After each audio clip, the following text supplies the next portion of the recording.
All right. I'm so excited about today's episode. It is one of my favorites, and I just have to tell you up front because I always like to be really real.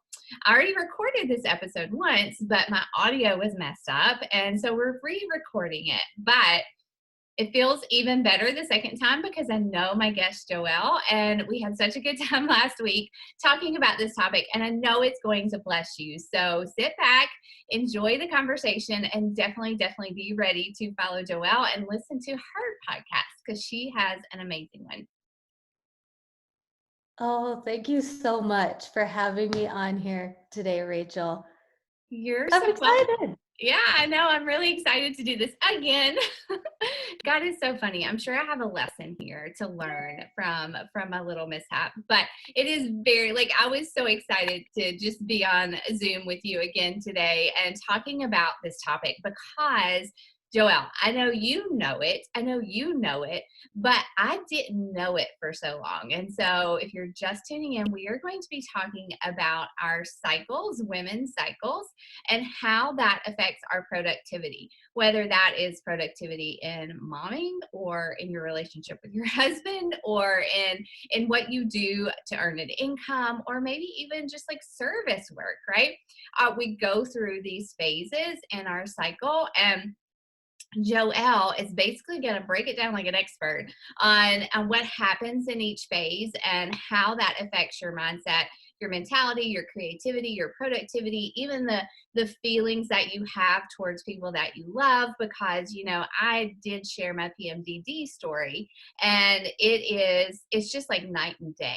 It's night and day between the person I am when I'm not going through that PMDD part and the person that I am when I am going through it. And so you know that well. You've studied that well. And so I'm excited for people to learn from you today. But first, would you just tell us who you are really quickly? Who is Joelle? Yeah.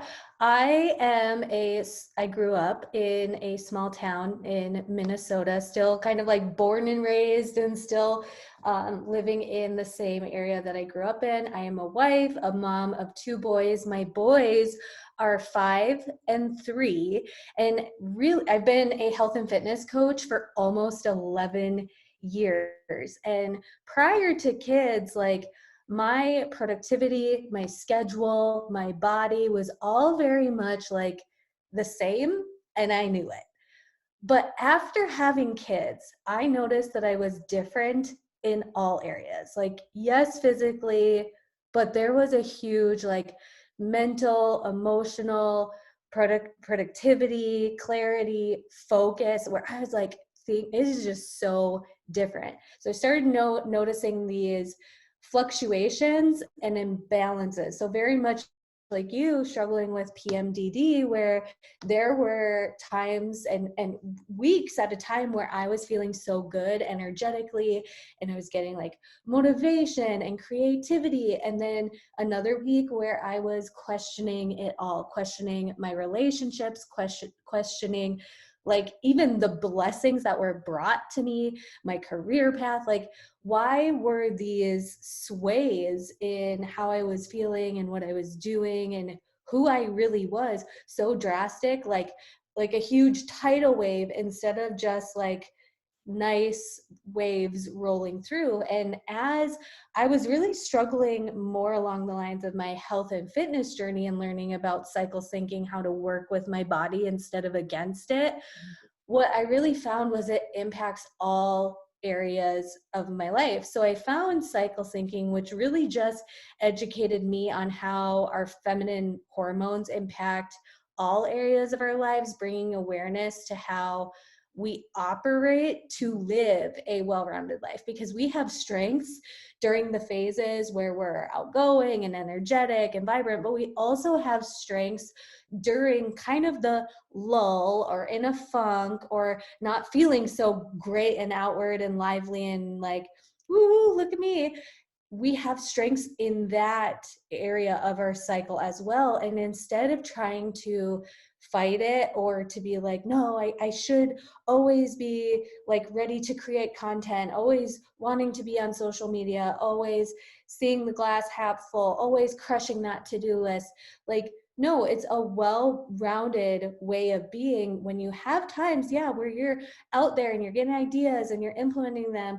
But then there's also beneficial times to know when, okay, this is a great time for completing things and being administrative orientated and like wrapping things up, completing what you need to complete. So then, and then resting after all of that, resting so you then can renew and rejuvenate. So that's really what we're going to be talking today is like about the 4 phases and then what's the strength during that phase. Okay, so while you were talking, I have two questions. One, was this something you noticed before having children?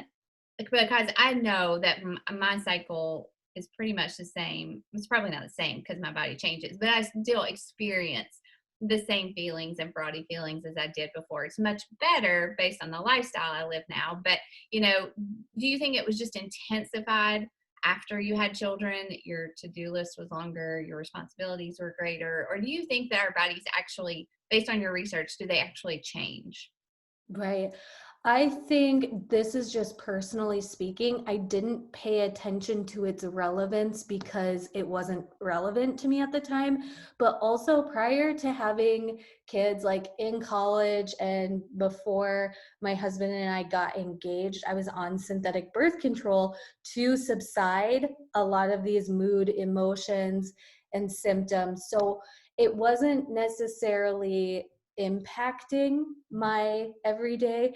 And if you do have anyone listening that is on birth control and like, how does all of this relate if I'm on birth control? I have a podcast episode on Feminine Fitness Podcast that is about birth control. But I think for me, birth control suppresses your hormones, not balances them out. So I don't think I was noticing just the fluctuations of it all. Yeah, and I've shared this. I'm pretty sure I shared it when I shared my PMDD story. I took birth control literally. I call it to control the crazy, to save my marriage, to like make me a little bit of a better mom, maybe. But it like you said, understanding that now, yes, it did help the PMDD, but it also lowered my sex drive, and it also like just made me not feel like myself. So that is true. I never thought about that because I was on birth control even before marriage just because of my PMDD. So Mhm.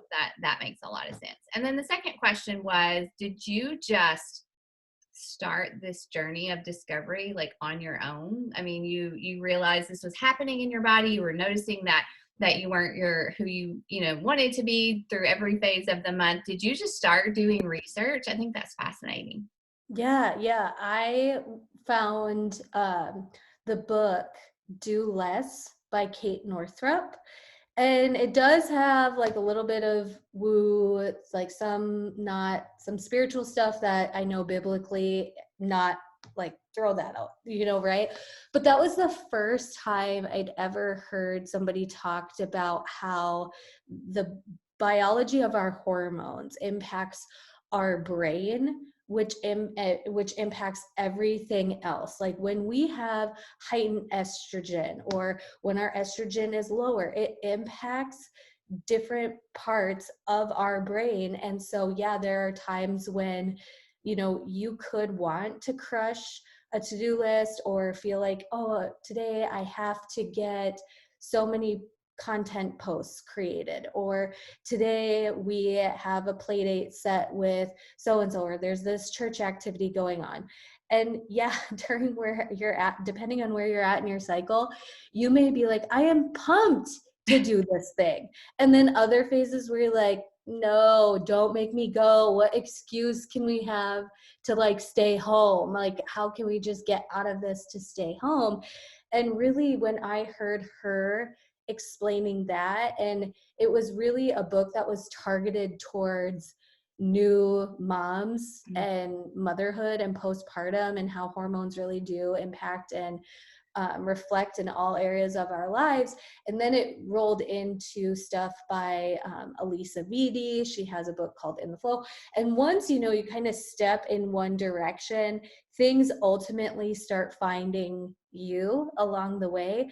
And then as I was hearing from a lot of other experts, people who've wrote books, people who have other Instagram accounts based on what I talk about, I was like, a lot of what we're talking about is relevant and the same, but not a lot of people are really living in a way that seems realistic for my life as a entrepreneurial mom of 2 boys and a Midwest family that has Christian values, and also like I'm feeding 3 men, and there's just some like recipes and things that they were sharing and meal plans and stuff, and food too, where some of them would have these awesome meal plans. I was like, I live in the Midwest where it is frozen 75% of the time. I can't find that type of food available or whatever it is. So it really just started taking it piece by piece and being like, okay, how can I implement this, which implemented into me sharing it with some of my best friends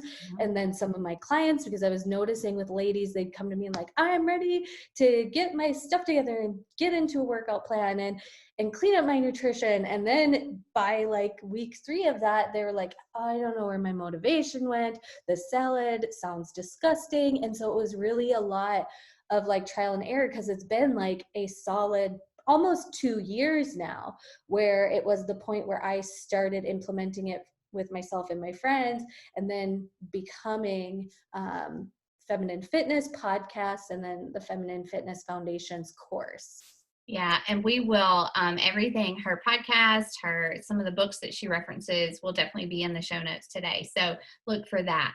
Now, I'm really excited to get into this next part where you actually break down the phases of our cycle and what each phase basically produces in our feelings, our hormones, that type of thing. So if you're ready, I'm going to just let you dive into that and school our listeners on the phases of our cycle.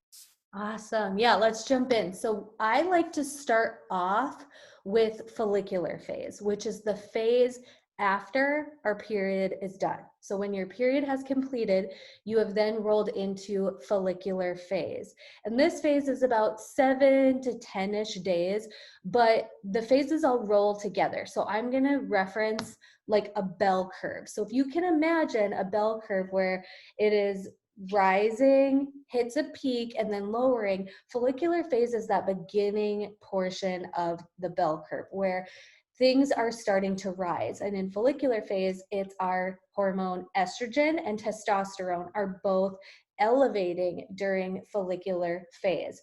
And so when estrogen is on the rise and testosterone is on the rise, we really can operate in that like worldly kind of way where new ideas come to mind. This is the time of the month where, or our cycle, where we can really plan things out. Like you get new ideas for goals that you want to work towards, or projects that you want to create, maybe things you want to get done around the house, or a vacation that you want to do with your family. Like this is the time I like to associate our phases with the seasons of the in nature.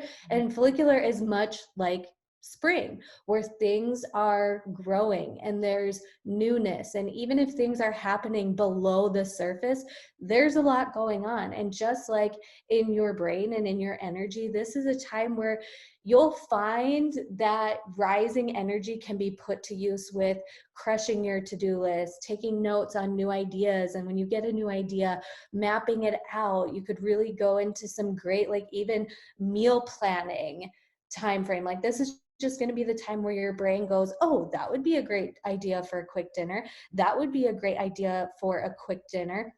And then looking at like your kids' calendar and schedule and putting it like down on paper and thinking about rhythm and routines to make things better during this follicular phase. It's like that newness, you can really take this time of year too, where kids are getting back to school, or you're getting back into the groove with a new rhythm and new routine, or just if your rhythm and routine isn't working, you're knowing your follicular phase, like, oh, it's a strength to try out new things during this phase. Try out some different rhythms and routines and structures during follicular phase. Then we roll right into ovulation phase, which is the peak in that bell curve. So that is when our hormones have reached their height, specifically estrogen. Mhm. And this phase lasts like 3-ish days long, just like a bell curve. It's kind of that shortest peak rise in energy. And during ovulation phase, this is the time where you have a like radiant vibrancy about you. You just have this natural energy to execute, do the things, record the episodes, or have your webinars. This is the time where our communication center in our brain is at its peak. So if there are some, tough conversations or any kind of conversations that you want to have, you would benefit to having them at this time, because not only is your communication center open, but you're more open to hearing the other side. You're not necessarily going to be like, I feel so attacked when we have this type of conversation, because you're like, oftentimes with ovulation, I feel like this is where we have the rose colored glasses on. We see the glass half full. So even if it is a tough conversation, you're really going into it with a more light attitude and energy. This is also the time where, if we're talking about just straight up mom life, like this is the time where it's like, oh, let's go meet up with those people at the park and bring like a picnic lunch with us. And then you come home and you're like, I'm going to clean everything. And I crushed these things on my to-do list of what I needed to take care of for work. And then you make a good meal for your family, and raw vegetables sound really, really great. And then you finish the day and you're like, I crushed it. Like, I'm feeling so good. Like, you probably will feel more connected to your significant other during this phase as well. So follicular and ovulation is really that well-rounded time of like, plan and go and do and show up, right? So I'm thinking as you're talking, it's just a short window of time. I mean, if it's, what did you say, like 3 to 5 days, maybe even that, if that long. Mm-hmm. So communication wise, like if we're in a good place there, maybe it's a good time to have like a budget meeting with your spouse, or maybe a teacher meeting with your kid's teacher. And, like a business wise, maybe that's when I schedule meetings with my coaches, like one-on-one meetings with my coaches, where I'm in a good space mentally. I'm not taking things personally, or just having those fake fraudy feelings, as I call them. So I like that. So, well, we'll talk about this at the end, but kind of helping women figure out when that is. I know we can track it based on feelings, but I'm sure you probably have some tips on how to figure out what's happening in your body, like when. Yeah, that's a good question. And I know for me, when things can just be simplified, I use the simplification tool. So I even use the MyFlow app. So for me, I like to just keep track of the first day that my menstrual phase starts. And then in the MyFlow, it's MyFLO. It's $1.99, but it is so worth it, because she does give cycle syncing tips in there based on your phase. But just knowing like, this is around the time I'm ovulating, because just like a bell curve is a nice fluid movement, there's no hard stop and start to phases. So if I know I'm just in follicular phase, I treat it as that just overall phase where I'm maybe feeling like follicular, but also some ovulation. And then when ovulation happens and we roll into luteal, which is the next phase we talk about, it's a roll. It's not like a hard stop and start, but I do like just knowing around when I'm ovulating. And instead for me, you can do things like checking cervical mucus, body temperature. You could do things like that. But for me, I'm like, the app's there. I'm just going to let the app know the roundabout way. And we're not necessarily trying to conceive. So just knowing the aroundness, not like the rigidness of it, it still works for me in our life and everything like that. So Yeah, conception's a whole other topic. We're not conceiving ever again either. So I'm really just here to learn about, like to share. But I know that there are women out there who do want to conceive. But with that, let's move into luteal, because I think that's where I probably have learned the most. And I love how you teach that even as you go downward, down the bell curve, and you kind of feel less motivated, those things, you can still use that season to do things or just to be quiet or to prepare for the next phase of your cycle. Yeah, luteal phase. When I first learned about it and when I am teaching it, every woman has like a light bulb go off. Like, oh, wow. And yeah, with PMDD, for those of us who struggle with that, it's more like a tidal wave than just like a solid wave in the ocean.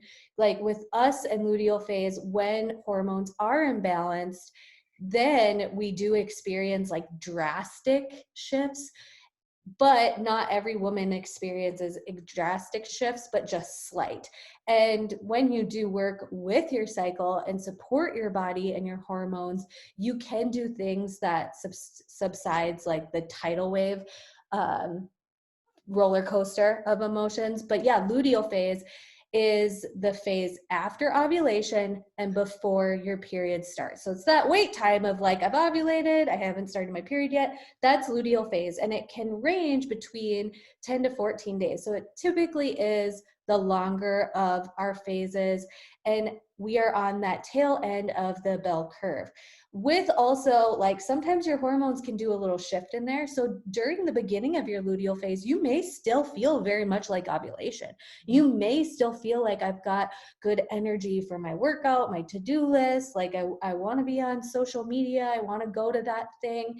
And that's great because it just rolls from one phase to the next. It's really that late luteal where we want to have that conversation of like, that's the week most women feel like they're in a funk. And when we get to that tail end of the bell curve before our period stops or starts, our estrogen has dropped and our progesterone has heightened. And progesterone is actually the hormone that really brings on mellow.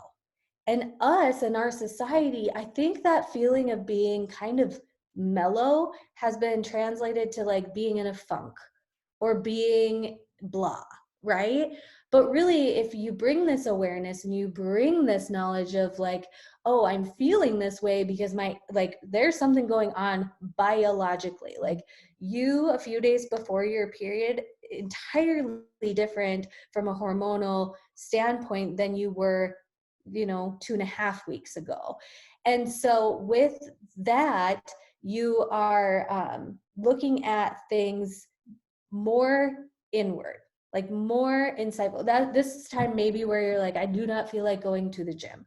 I don't feel like getting my workouts done. I don't feel like I'm crushing my to-do list. If I got 3 things on my list, I'm dreading all 3 of those. Whereas in another phase, you may feel great. And I give the example relationship wise of how different the phases can be in the similar situation.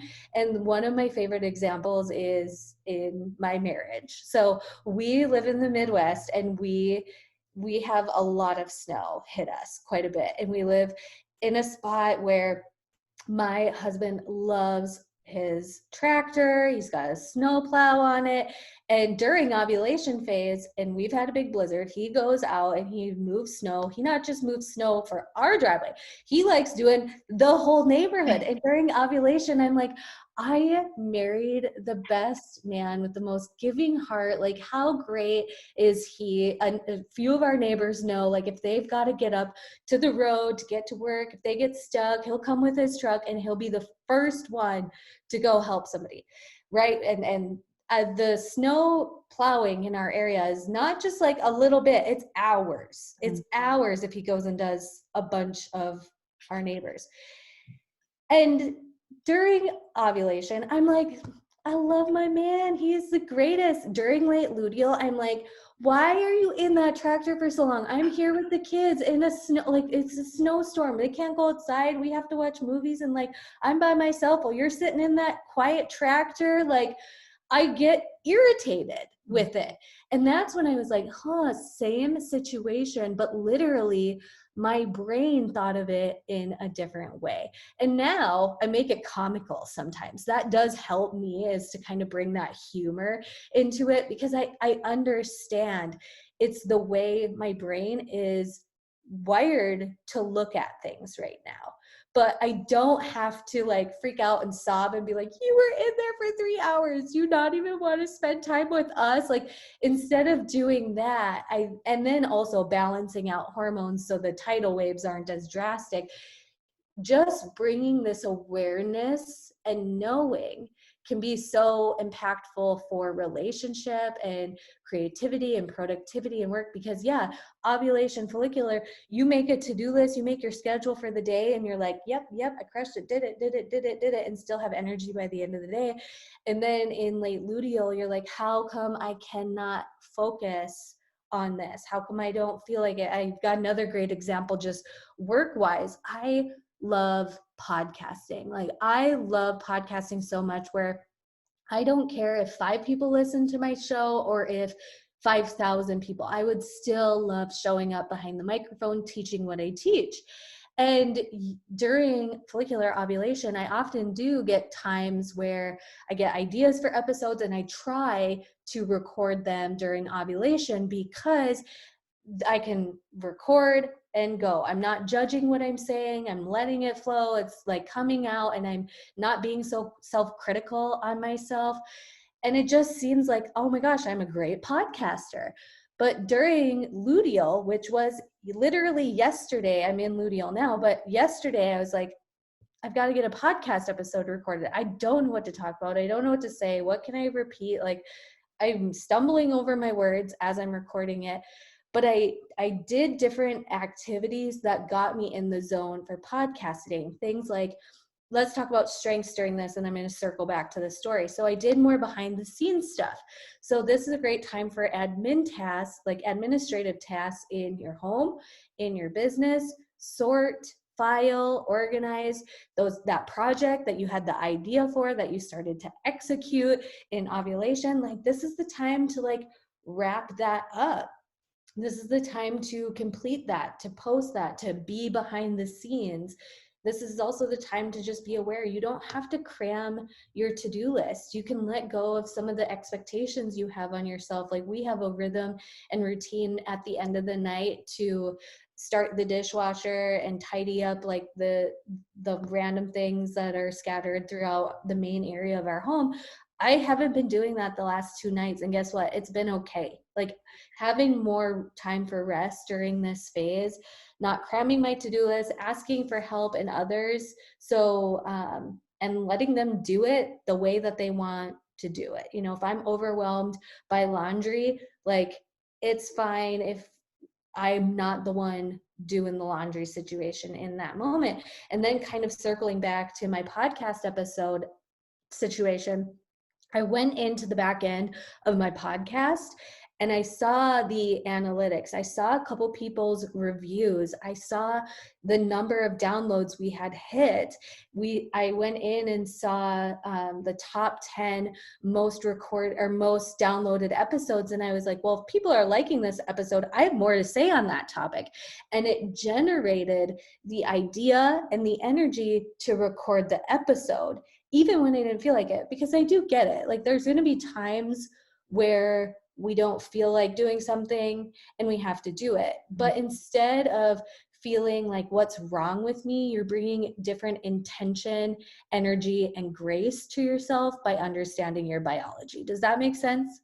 It does. And I just keep hearing this word in my head as you're talking. And I love this word. I talk about this word a lot, but it's just a different way to steward what God has given you. Because like, I know that when I feel like that in my late luteal, I need to do my work to get it done, but maybe just doing the most basic of tasks is okay. And so for me, like an Enneagram 3, wing 2, like I love to accomplish, I love to create, all those things. And so, but when I'm in this phase, like I don't want to do anything. And I think just knowing that that's normal, knowing that that's natural, but also knowing that there is another side to it. Just accomplish what you need to get accomplished and just let everything else go. That's freeing. But it also, especially the relationship part, because I think this cycle really has the most potential to damage our relationships. And so communicating. Do you communicate? I'm sure your husband knows all about this by now, but just I told my husband after we talked last week, I was like, you have got to listen to this. This is going to make me make so much more sense to you. And so I think it's just an awesome thing that you have educated yourself, and now you're educating other women, because it does allow us to steward our families, our relationships, our businesses, all those things so much better with this knowledge. Right, right. Actually, no, my husband doesn't know a lot about this at all because, and I do have a podcast episode on like how do you talk to your spouse about this? Because I put it just in more like layman's term for him of like, this week I'm just tired. This week my energy is just a little off or low.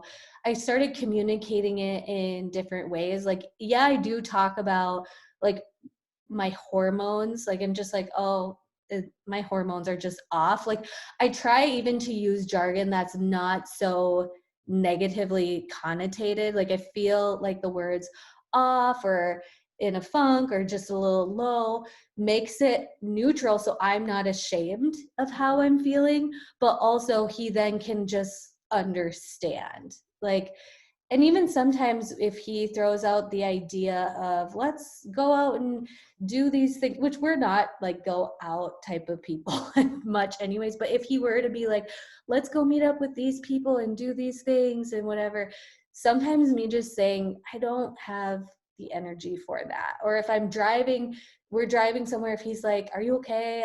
We'll just say like, I'm just feeling low energy right now. Not making it about me and shame on me, not making him be like, is it something I did? So just using a little bit different jargon. And I also will continue that type of talk with my boys, because eventually I will teach for them to understand the women in their lives better, that like she's a different person based off, it's like, well, yeah, and having conversations in that way so they can then just understand and give grace too. Yeah, I love that. I hadn't even thought about explaining this to my boys, but because someday this will benefit them to understand a little bit more.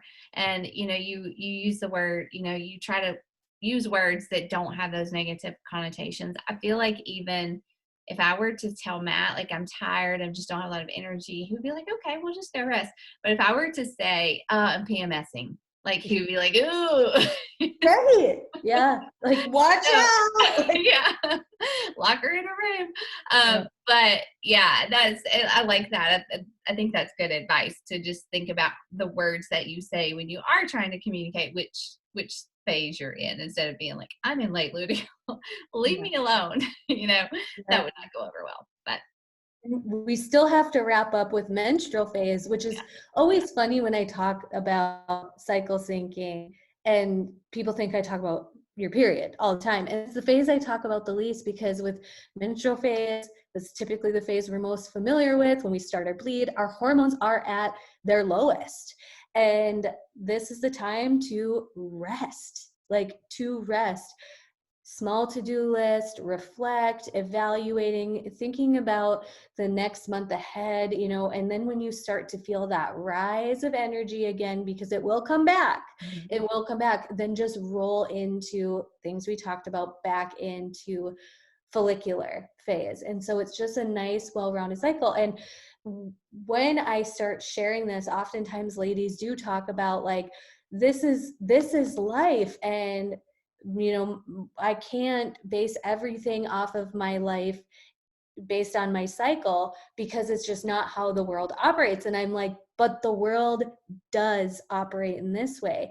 This is how God created us. There is a season for everything, right? And God's creation is cyclical. How God created everything started one step at a time through a phase, not all at once, and was completed with rest. There are 4 phases of our cycle. There are 4 seasons in nature. The moon has 4 phases. I know the woo-woo people have claimed the moon, but I claim it as God's creation. There are 4 phases of the moon. There are 4 phases to our day, which morning, like you're starting to rise in energy, starting to get things done, follicular phase. Afternoon, where it's like the warmest and the sunniest, there's the most daylight, ovulation.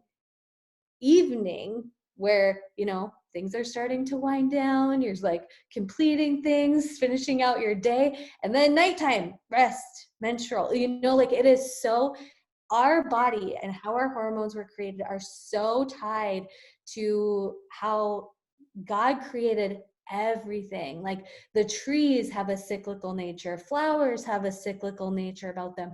And this is the way we as women were created. And I believe when we get in alignment with that, just understanding like the biology, how it impacts us, and then how we optimally operate or give ourselves grace in knowing what's going on, that's how we're really going to get more done. Because another motherhood example, I don't know why this motherhood example is like, say this motherhood example, but oftentimes moms are like, I feel bad when we have more screen time on some days, or I'm not always bringing my kids to this activity and the other activity.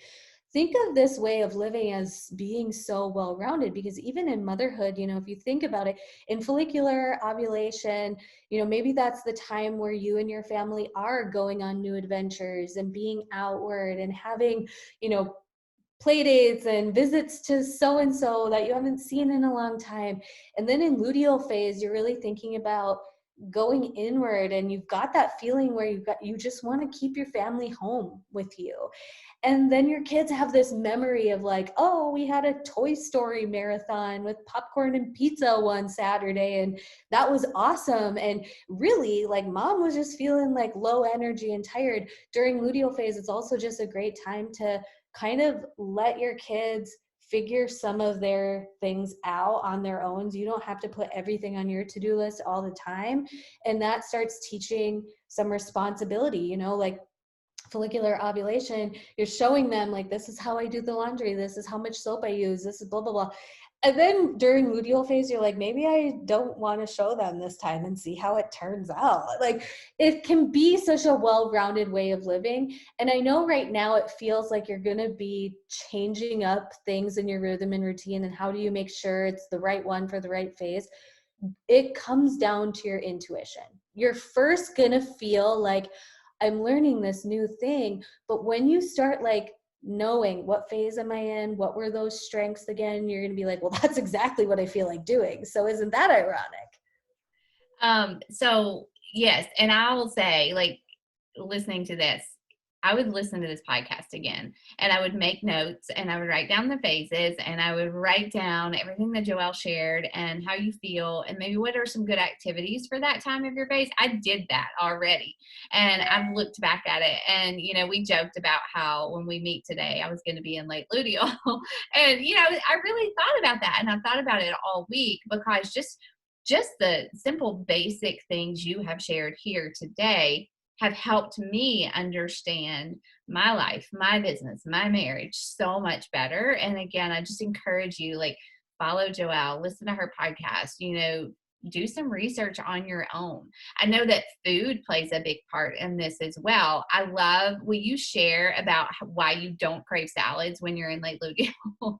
Yeah, this is such a cool topic, and it is fun to talk about with clients specifically, because it's like during follicular and ovulation phase, when your estrogen is on the rise, your body eliminates excess estrogen, which excess estrogen in your body causes lots of issues. A lot of those PMS issues happen because of excess estrogen that wasn't eliminated while it's peaking in follicular and ovulation. And so during follicular and ovulation, you probably will notice your appetite's not as like, you're not thinking about food as much, right? You can really control that appetite. And then fresh fruits and veggies typically sound delicious. during follicular and ovulation, because your body is saying, I want to get rid of this excess estrogen, and it binds with fiber. And raw fruits and veggies are very high in fiber, and our digestion is at a place where it can really process that those, because it's harder for our digestion to break down fresh fruits and veggies. And if you ever eat a salad right before your period, you'll probably notice like some gas and some bloating, because with what's going on in our body, our digestion slows down right before our period. So it's just harder for our body to process those fresh veggies. So things that are cooked and easier to digest during luteal phase and during your menstrual phase, they sound so much better, because your body's literally saying, well, I can digest cooked veggies easier than I can digest raw veggies. And this is just so funny how it reigns to be true. Is I went to a friend's house and I was in late luteal, and I was there for lunch and for dinner. And she also follows like 2B mindset. So had some great healthy options. And lunch was tons of fresh veggies, salad, and then we had chicken. So it was kind of build your own salad. I had such bad gas. It was like embarrassing to try to hide, but I knew like late luteal, the veggies were just having a harder time to digest in this phase. And then we had burrito bowls for dinner that night, and it was like rice and beans and some type of protein, and you just topped it with like a little bit of salsa, a little bit of guac, and some lettuce. And that felt so much better in my digestion. And they, of course, know we talk in this way. And so some of them were like, yeah, the burrito bowls were not sitting as well as the fresh salad. And even some of my clients noticed like, oh, during follicular and ovulation, I'm not bothered by eggs digestive wise, but during luteal. And so that's an element where I do have a couple podcast episodes and some future podcast episodes coming on more about that. But I do teach the foundations of that food list in my Feminine Fitness Foundations course, where I've got a food list and it says these are the foods that are supportive of this phase, the cooking method that's supportive of this phase. And it's very simple to understand. And then also you just like, it's so funny because a lot of times my husband is not aware of any of this, but I know in luteal phase, I make a chili. One of our dinners is usually always like burrito bowls. And then follicular phase, it's more like street tacos or taco salad. Mm-hmm. So I make those little shifts and changes nutritionally without them even knowing. And then it does add variety to like, what's for dinner tonight? Yeah, this is so eye-opening, because just even the food part, why our bodies respond that way at different times. And that can be frustrating if you don't understand. You think, oh, what I was doing was working and now it's not working. And, I think that a lot of people tend to give up. And now just understanding that, oh, I probably need to shift some types of food during these phases is so helpful. Now that's what I teach. Like, I really want to emphasize that before we hop off is I'm not necessarily teaching like these are the only foods you can have, or you should never have this type of salad, or never do this type of workout, or never do something that's out of sync with your cycle. It's knowing this is what's supportive, and I'm going to do these things. And oftentimes when you focus on what you get to do that's supportive and energetic, you're not even thinking about like, well, I'm not blah, blah, blah, blah, blah. Like when I'm like, make sure you have your dark chocolate during like late luteal phase. And people are like, yes, like I get to focus on this week, or making sure you're adding cacao powder or putting carrots on the food list during ovulation. Is like, wow, why does carrots and cucumbers and bell peppers chopped up sound so good during this phase? Whereas like a sheet pan meal during late luteal does. And it's funny how it goes from like new education to intuition so quickly. Mm-hmm. That's powerful. That's so helpful. Now, you had mentioned that, Ecclesiastes was something that really, I believe God just kind of opened your eyes to those passages. Do you want to share about that? Yeah. So after I had my second son, I really was always just trying to force one way of doing things in all areas of my life, in business, in my health and fitness journey, in my productivity, like how I get things done every single day. And Ecclesiastes 3:1, and I know contextually you really want to read into this more than just the first verse, but for everything there is a season, a time for every activity under the sun. It really just helped me to align with the cycle syncing method of like, this is when you can go out there and have the new ideas and get things done and feel productive and feel creative. And then there's times to really pull back and reflect and to rest. That hitting the pavement every single day in the exact same way is only going to make you feel like you're on a hamster wheel. And that doesn't just sit for the 28 days, although I did interpret it as validating the 28-ish days of our cycle. But even in my business, you know, in the beginning stage, like I said, I've been doing this for over 11 years now. There was times where I was really in base business building for like 5 years. And then in the last 5 years, especially after becoming a mom, being in the basics. And then having times where with feminine fitness, I was really in the business building grind of that. And now it's like a mesh of both. And there's really that when in that verse, it's just the validation of, you don't have to do the same or be the same, show up the same, and eliminating the shame from it, because each season has its purpose, right? Yeah, definitely, definitely. Thank you for sharing that. So I asked you this. I have asked you this question before, but what's next? I definitely want to know how our listeners can pray for you, because I do believe that we're here to do that for each other. You are doing such good work. Like, you are doing such good work. You may not even realize it every day, but just the couple of times I've heard you or spoken to you, like, God has used you in my life tremendously. I am going to request that you write a book someday. Like, I would read your book. And so, but what do you want to do next? You've done all this research. You have this course to help women with this. Like, do you feel content, like, where you are, or do you see this moving into another phase? Right. So you guys, Rachel asked me this last week, and my answer was like, I feel like I'm at a path where I'm on a path and I see two directions. Which one do I go? And after, when you asked me that, Rachel, and I'm saying to the listeners now, like, listeners, we're having a chat.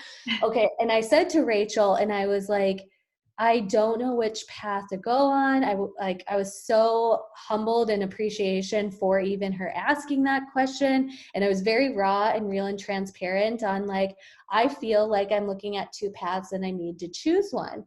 And Rachel took my prayer request, and I literally have had clarity on how God wants me in both, and how this mission of feminine fitness is on the podcast and in that foundationals course right now, and to keep that heart beating there in a very like clear, concise, consistent way. But then also with my coaching business, really knowing like God has blessed that business beyond measures. I have like as you guys know, there's so much to come in the evolution of what's going on in the coaching world, and I'm here for it even after 11 years.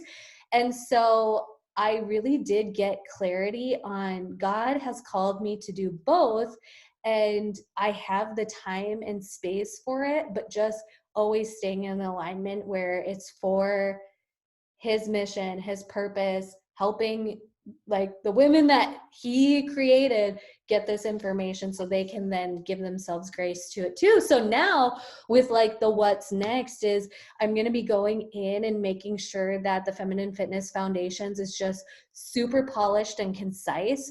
So then when women hop in, it's just very like clear and strategic. And I think there's like 1 to 2 resources that are on my mind to have there. Like I said, I have the food list. I have a very roundabout meal plan in there. And then also like a sheet, but just really refining some of those things. But then also like, and we're going to have a conversation about this on my podcast. So like shameless plug, Rachel's coming on my podcast next, and really talking about how can we change the message for women to work out and eat healthy, not so they're changing their body, but so that they're feeling really good and they're honoring the body that God gave them, right? Like, I really do feel like the next thing for me in that industry is it's not about doing the workout to see the result, to have somebody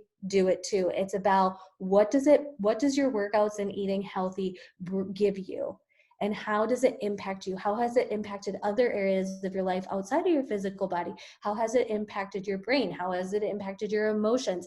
And building the community and community of coaches that are speaking in that dialogue, not just like the worldly, oh my gosh, I saw that transformation of abs, surface level, like really helping serve the heart, if that makes sense. Oh, it makes total sense. Which is such a different or answer than what I gave you last week, but I really do appreciate that prayer request, because I think it was just like, gotcha answer. Thank you. You asked, like, finally you asked for what you wanted. No, that's an answer to prayer. Like that's a praise. That's really, really cool. And I'm glad I asked again. Well, I can't thank you enough. I cannot wait for my listeners to hear this. It will be something that I listen to over again. I know I will. And do you have anything else you want to say before we close? Or you? No, come on over to my podcast, Ladies Feminine Fitness. You can find it on Apple, Spotify, any podcast player that you prefer. It's on there. Yes. All right. Well, thank you so much, you guys. I pray that this blesses you as much as it has me. And I know that we will be hearing from Joelle here on Living on Mission again. Leave a review of this podcast, please, for myself, and definitely go listen to Feminine Fitness. Thanks, you guys. Have a good day.